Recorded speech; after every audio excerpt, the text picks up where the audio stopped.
Hi, my name is Max, and for my speech, I'm going to be taking a look at the work of Norwegian painter Edvard Munch and his role in the so-called degeneration of society. Now, Edvard Munch is a famous painter best known for his work entitled The Scream, which is now one of the most famous pieces in all of art history. However, for this speech, I'm going to be taking a look at his work entitled Self-Portrait with a Cigarette. Now, like the title implies, Self-Portrait with a Cigarette depicts Edvard Munch smoking a cigarette against a swirling blue background filled with hazy smoke. Now, it may seem like this work is less jarring and less concerning than works such as The Scream. However, for the time, the opposite was true. In fact, critics in his hometown of Oslo deemed it unfit to be called art and even dangerous to the population of the city. As medical student Johann Schaffenberg put it, as Munch's self-portrait demonstrates, he is by no means a normal man. When an artist is abnormal, a shadow is thrown all over his art.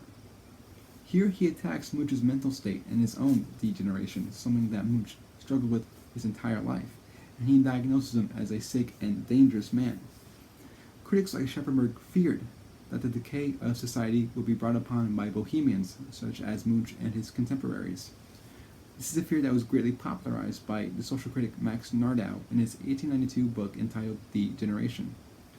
In Degeneration, Nordau argues that the depiction of a cigarette is its own poison and a crime in its own right, and that the cigarette is a symbol of the eventual decay of society. He even states that the then modern art is a contagion, and that these artists are a conduit for the eventual decaying.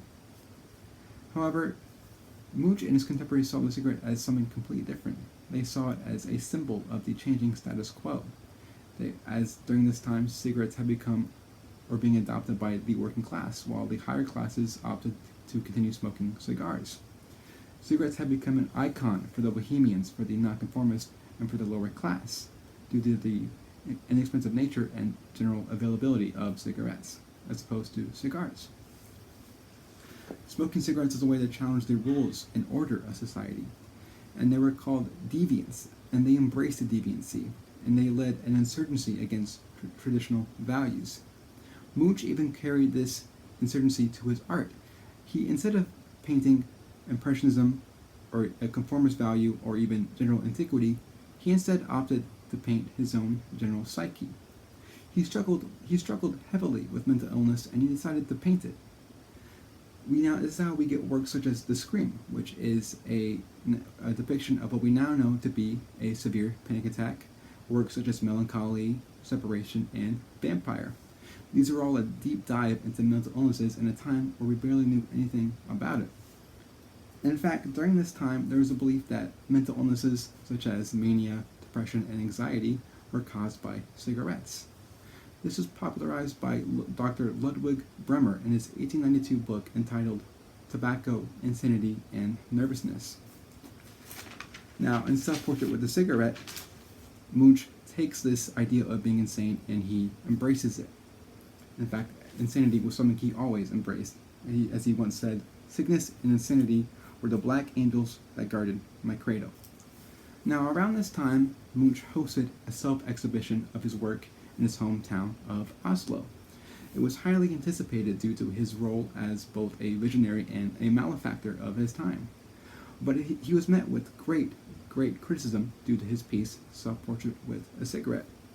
As one critic put it, one could no longer see Munch as a man to be taken seriously, nor as even having a normal mind. He either seems to be, in an artistic sense, hallucinating or joking, and he looks down upon the public and degrades both art and human life. But the opposite was true for Munch's work. He was taking all the parts of human life, even the bad parts, and embracing it. In Self-Portrait with the cigarette holds great importance, as he holds it close to his heart. The cigarette represents many things in Munch's life and the society that he lived in. It represents his degeneration, his role as a bohemian and a degenerate, and it represents his own mental illnesses. Munch took the criticism, the anxiety, the depression, and the oppression of the lower classes of the time, and he personified them all into his own art. Thank you.